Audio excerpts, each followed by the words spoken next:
ప్రేమామయుడా, కృపామయుడా, పరిశుద్ధుడా, మీకే స్తోత్రములు తండ్రి. ఈ ఉదయం మమ్మల్ని సజీవముగా ఉంచి మిమ్మల్ని స్తుతించే భాగ్యం ఇచ్చినందుకు కృతజ్ఞతలు.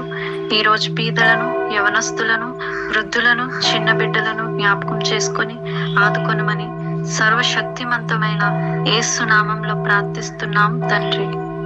ఆమేన్.